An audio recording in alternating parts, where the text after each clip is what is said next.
I want to take a few moments to kind of give you the heart of Protestant Campus Ministry, what we're about, what we do, and what God is doing through us, all right? I honestly believe that Christianity, this life we live in the faith, isn't just for Sunday mornings, all right? It's every single day of our lives. It's engaging with people on such a level that you're drawing them to Christ, that you're encouraging them and spurring them on towards good works and towards belief and faith in who Jesus says he is, because he is the King of Kings. We exist to make disciples who make disciples. If I'm not doing that, I'm not doing my job. But I want to give you just a couple of messages that I received over the years so that you can see through the lives of these students what God is doing here at UPJ. One of them, there's so much. All right, so this one here is from a few years back. It says, I've been struggling with my identity because, to be blunt, I'm a people pleaser. I tend to change myself and give up on my values pretty easily in order to be accepted by others.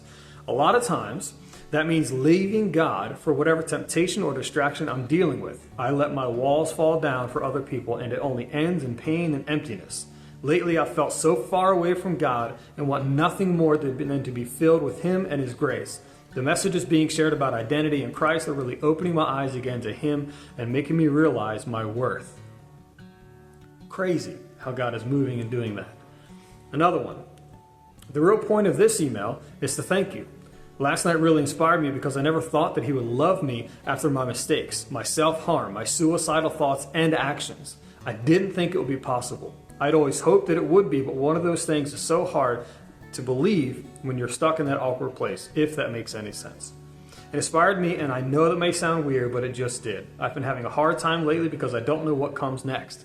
Today marks 1 year and 7 months that I've been clean from self-harm.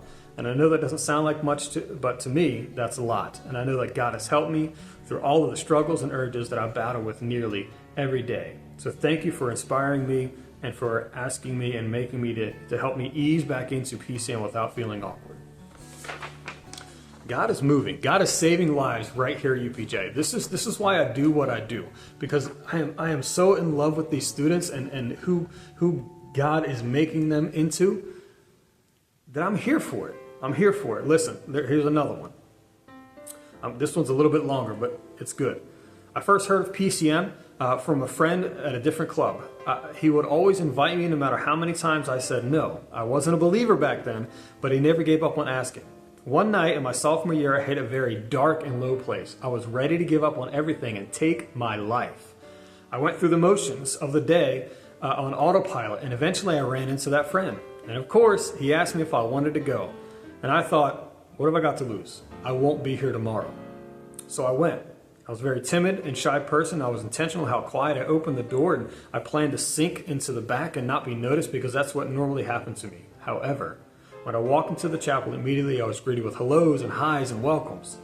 The friend I knew yelled back across the chapel, "We're so glad to see you." Needless to say, I was taken aback. I can honestly say at this point, where I was, it was the first time in more than a year that anyone at all has seemed excited to see me. I shuffled to the back to sit alone, and someone sat with me, just me and her.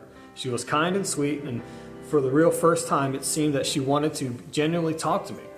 It wasn't what I was used to at all, especially in college. I thought she would leave whenever it started, but she waved off the people that she was sitting with, and she sat with me, a stranger, the entire time.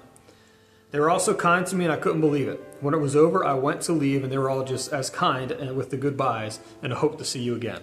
So I stuck through another week of class and went again the next week, only to just have someone be kind to me, to anyone who would talk to me at all. Again and again each week, forcing my way through the week so that I could go back. I was just hoping for friendship, for the nice people, but eventually I started listening to what they're actually saying and teaching. A godly father who loved me unconditionally, a friend in all ways, in all moments of the day, someone who sacrificed their life, their son, so that I could be saved. Me, be saved? The broken mess that I was? The more they talked about it, the more I thought it can't be true. But then, why would all these people, the kindest people I've ever met, lie to me? So I picked up a Bible in a pew to find out the truth for my own, to see if they were lying. And the more I did, the more I found compassion. The more I listened to the messages and took it to heart, the more all the pain of everything that I'd gone through all made sense, and I felt peace. The more I loved what they were saying, the more I realized that I love God. And that's when I decided to dedicate my life to the Lord. When I accepted God into my heart of hearts and asked for forgiveness of all the things that I'd done, loving and accepting that He was Lord and that I wanted to follow Him, not in obligation, but in love. That's when my life changed forever. And they say they saved my life physically that day.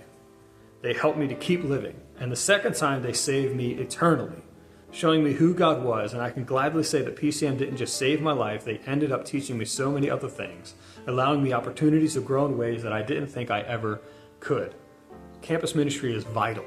It is vital to the students here. It is vital to our planet, to be honest, because we have so many students that have come from even other countries to come here to learn, to get their academics and their degrees.